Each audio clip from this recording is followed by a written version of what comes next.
Masih belum begitu pembungkusan. Oh seperti ini ya. Wah keren bapaknya nih. Jadi tidak boleh diganggu nih ya, masih berbunga pak ya. Gimana yang pasang surut itu tantangan memelihara kambing itu ya cepat atau banyak yang kena penyakit kembung gitu ya. Nah, ini kandangnya nih, artefaknya ya. Gudang aja sudah. Itu jadi gudang sekarang. Nah ini bagian kambingnya. Ini mungkin kalau diperbanyak, bapak menggunakan ini ya, teknologi terbarukan ya. Ya biogas. Pakai ini masih efektif, masih pakai kah atau ya, udah ini enggak? Sementara.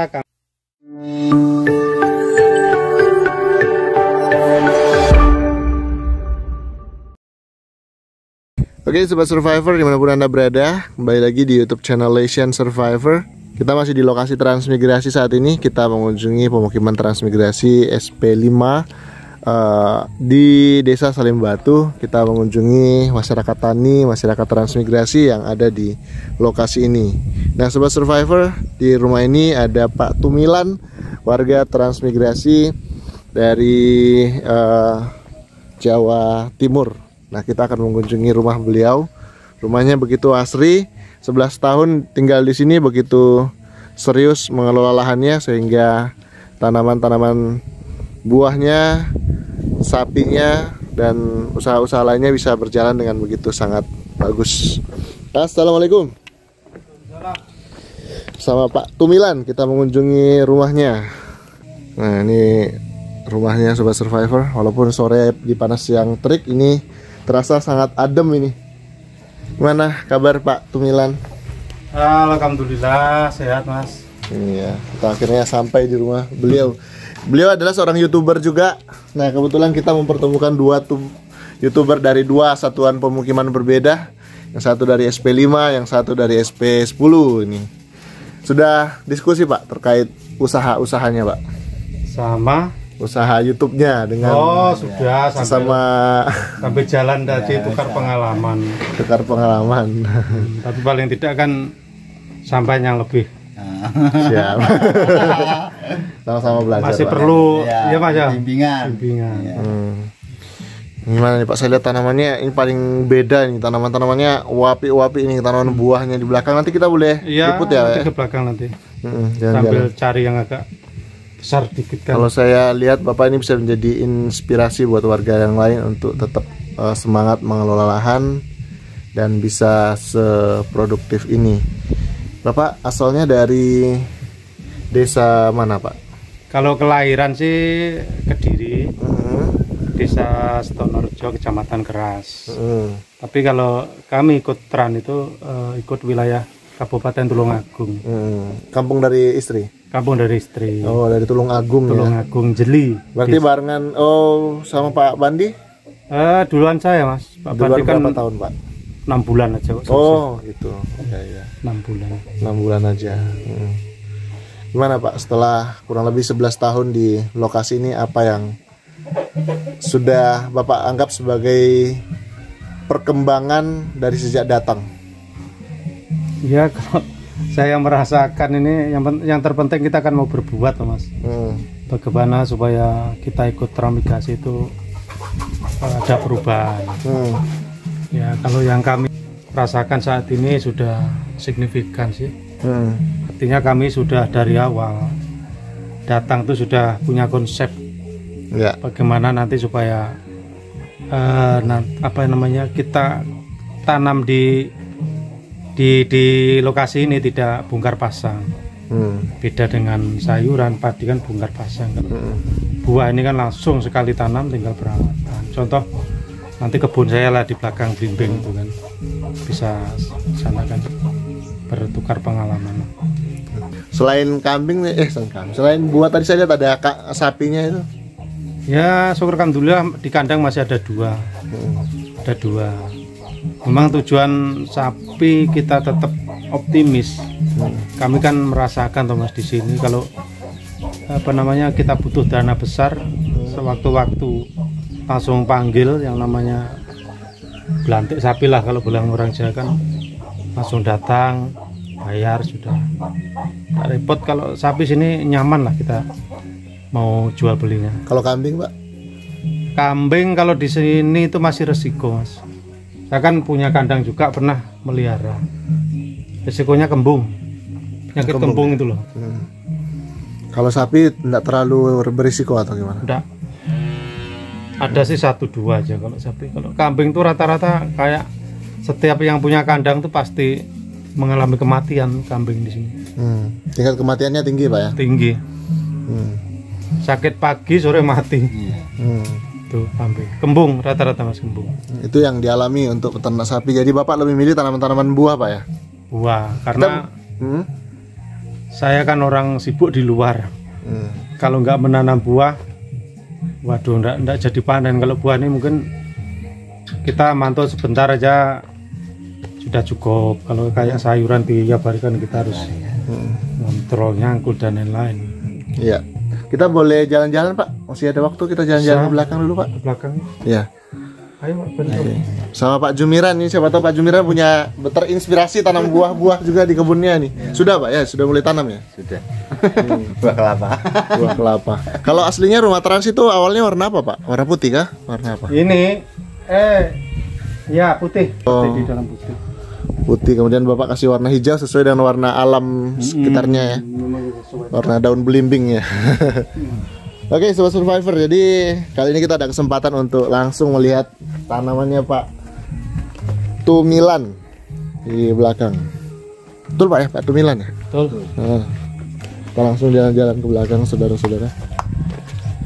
Nah, tentu yang pertama kita lihat ketika datang ke rumah Pak Tumilan itu udah jelas banyak tanaman buahnya, cuma sebagian dipotong karena pemasangan jaringan listrik nih ke sana nih. Nah, kita ke sana. Kita melihat ini yang kita jumpai seperti belimbing. Kalau rumah belum saya rubah Mas. Tetap masih fisik tuh. Rumah asli ya. Dapur pun masih darurat. Ini kalau saya lihat dari lahan Bapak ini aman sekali dari pasang surut Pak. Ini kayaknya airnya apa? Aman sekali tanaman-tanaman Bapak. Aman. Tidak pernah kena pasang Pak? Pernah sih. Cuman sana kan kami paret, kami kasih pipa, terus itu ada klepnya.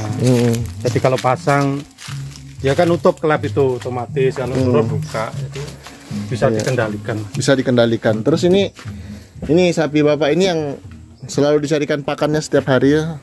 Rumput. Dari sini aja. Dari sini. Sekitar sini belakang. Ada aja ya. Ada. Nggak pernah dilepas ya, khusus di sini aja. Pernah. Wah. Ini jenis sapi Bali Pak ya? Bali. Menjanjikan kah Pak untuk memelihara sapi dalam skala besar sini Pak? Wah, kalau di SP5 itu sangat menjanjikan. Sangat menjanjikan ya. Apalagi kalau yang laki ini memang target kami nanti hari raya Idul Adha. Nah Pak, ini kan Bapak memelihara sapi, kotorannya langsung diopor ke tanaman-tanaman Bapak kah atau seperti apa sistemnya? Nah, kita dulu lah, kita tapung di belakang itu. Nanti kalau sudah perkiraan kering, kami langsung transfer ke bawah pohon belimbing. Oh gitu. Seberapa banyak membantu perekonomian Bapak untuk usaha tanam buah belimbing, Pak? Ya, kalau yang perkebunan ini kami bisa mengatakan itu sekitar 50%-nya sangat terbantu dengan kebun kami, Mas, secara ekonomi. Iya. Nanti yang 50% kita ya cari-carilah di luar sana kan. Tetap ada tambahan cari-cari di luar ya. Boleh kita lihat seperti apa Pak yang sudah masak itu seperti apa? Belimbing yang sudah masak. Pas kebetulan sudah panen. Sampai ke sini pas dipanen. Masih bungkus kan. Oh. Jadi kayaknya memang masih seperti inilah Mas. Oh gitu. Ini kan belum masih belum begitu pembungkusan. Oh seperti ini ya. Wah keren bapaknya nih. Jadi tidak boleh diganggu nih ya, masih berbunga Pak ya? Iya, ini masih berbunga. Ini enggak ada sistem kayak pangkas ya Pak ya kalau ini ya? Pangkas Mas. Oh dipangkas juga? Baru kemarin ku pangkas ini. Ya, tujuannya pangkas selain kita membesarkan ranting yang menjulur lah ini bahasanya. Iya. Oh gitu. Jadi ya. ranting yang ke atas itu kan enggak bisa lah kita biarkan supaya ini nanti ke sini terus maksudnya. Oh iya. Kalau pas proses mulai bungkus manen kan kita enggak perlu yang namanya naik tangga. Oh gitu. Mempermudah lah intinya kan. Iya betul sekali. Baik. Kalau ke belakang ini semua tanaman apa? Tanaman buah kah atau ada yang masih belum tergarap ini? Nah ini kebetulan 1 hektar ini sebenarnya sudah tergarap. Cuman yang itu kurang lebihnya 1/4 itu kemarin ada program jeruk Borneo itu loh dari pemerintah. Tapi kurang efektif ya. Tapi sepertinya kayaknya gagal lah. Jadi rencana nanti ke belakangnya yang gagal itu ditanamin apa Pak? Ya itu mungkin masih perencanaan, tetap mungkin nanti kami samakan blimbing lah. Itu kan yang 1/4 itu sudah full sampai kanal itu yang berupa rumput-rumput itu. Iya, jadi tanam belimbing ini bisa dicangkok gak sih Pak dari dari belimbing ini atau harus beli dari luar? Kalau dicangkok sih bisa, cuman saya sendiri belum meyakinkan maksimal. Kalau biasanya stek, di stek ya. Jadi bawahnya tetap dari biji, nanti kalau sudah agak umur 6 bulan kita stek. Ambil matanya dari ini. Oh itu maksud saya. Oh disambung ya. Sambung pucuk. Oke deh. Baik Sobat Survivor. Jadi berapa kilo Pak dari belimbing ini udah sekali panen biasanya rata-rata? Kalau panen raya tuh ya kita ngambil sedikit aja, enggak terlalu banyak. Paling 50 kilo sekali pasaran itu ya. Wah, per kilo dihargai harga tengkulak atau harga pasaran langsung antar ke kota? Harga tengkulak. Oh, harga tengkulak tetap ya. Saat ini mungkin sekitar 12.000 Pak. Lumayan loh Pak. Jadi bisa menutupi biaya-biaya kebutuhan dasar di rumah Pak ya. Seminggu kan 2 kali. Diantar ke pasar ya? Ya enggak, kami taruh di depan teras itu aja, diambil sama piar itu. Oh gitu ya. Jadi nggak seribet yang saya bayangkan ya. Oke. Taruh aja di situ kan. Berarti untuk pemasaran hasil pertanian warga sini memang nggak sulit ya? Nggak sulit. Cuman mungkin tinggal tantangan pengelolaan lahannya Pak ya. Tapi kalau saya lihat lahannya sepertinya jauh dari banjir gitu, semuanya hijau, semua tumbuh dengan baik, nggak ada lumpur-lumpur banjir gitu. Saat-saat tertentu aja ya? Saat tertentu, kalau pas berbarengan air pasang tinggi sama hujan tuh kadang memang pernah banjir sini. Iya. Jadi gimana nih Pak? Melihat lahannya ini kurang lebih dengan lahan SP10 atau gimana nih? Atau apa ya? Jauh beda. Jauh beda ya. Di sini walaupun pasang tapi masih bisa terkontrol Pak ya? Iya. Soalnya melihat ini rumput-rumputnya yang hijau semua. Hijau semua ya. Terus diinjak pun kita nggak masuk dalam lumpur. Iya, iya. Berbeda sekali dengan di ini Pak ya. Ini udah tanah kering ini. Iya. Di SP lain. Jadi memang kubiarkan sih Mas rumput di bawah pohon ini kan. Kami kan punya ternak. Jadi rumput ini kemudian dibersihkan untuk rumput kan. Jadi ambil rumputnya di sekitar sini aja ya. Bang pakan ya. Seperti bang pakan alami. Dan ini yang menguntungkan adalah kalau sapi memang jenis rumput yang dimakan tuh jenis rumput pisau seperti ini Pak ya. Ya senang seperti ini. Senang kayak ini. Kalau bilang orang Jawa apa ini? Kalau mentah itu Pak. Yang justru nggak bisa mati disemprot pun ini mati. Paling favorit loh kalau sapi ini. Oh gitu, pantas sering dicari itu sama warga. Mungkin cepat kenyang kan. Itu bedanya. Kalau kambing kan sukanya rambanan kan Pak ya? Rambanan. Itu dulu full mati terus Mas. Oh kambing ya. Oh dulu pernah sempat ternak kambing Pak ya? Boleh Pak duluan Pak. Oh sempat pernah ternak kambing. Jadi Sobat Survivor, salah satu tantangannya memang di lokasi transmigrasi pemukiman yang pasang surut itu, tantangan memelihara kambing itu ya cepat atau banyak yang kena penyakit kembung gitu ya. Nah, ini kandangnya nih, artefaknya ya. Gudang aja sudah. Udah jadi gudang sekarang. Nah ini bagian kambingnya. Ini mungkin kalau diperbanyak, Bapak menggunakan ini ya, teknologi terbarukan ya? Ya biogas. Ini masih efektif, masih pakai kah atau udah? Ini sementara kami on kan, enggak aktif karena kompornya masih rusak. Oh. Kompor itu takutnya kan, ini kalau ditahan terus gasnya dalam meledak malah Pak. Ya ini kan kalau menurut cerita sih saya enggak paham. Ini kan tekanan rendah kan katanya gasnya. Pernah aktif ini lama, cuman pas kompornya rusak. Enggak, bukan kayak kompor sembarang ya? Atau enggak ya? Ada kompor khusus ya? Ada kompor khusus. Oh alah. Bisa beli online. Iya. Masih rusak belum sempat sih. Jadi ini dicairkan dulu gitu ya, baru dimasukin itu sini. Kan yang tai itu yang masih basah, kita taruh sini, kita aduk kayak bubur sudah. Campur rumput. Enggak, pakai anu. Nah, masuknya kan di sini. Oh, dimasukin di sini ya. Jadi sudah mengalir. Oh. Mengalir ke sini. Iya, masuk ke sini. Proses. Nah, kotoran ini ya yang setelah gasnya habis keluarnya lewat sini. Keluar sana. Septic tanknya ya. Sudah kalau untuk langsung untuk mupuk enggak apa-apa. Udah mentah ya. Stres. Udah masak ya. Gasnya udah ke sana. Iya. Sayang sekali Bapak enggak maksimalkan lagi. Ini anggarannya untuk membuat seperti ini berapa Pak kemarin Pak? Nah, ini kebetulan kemarin ini kan memang program aspirasi dari Dewan Pusat. Oh iya. Sudah berapa tahun ini Pak?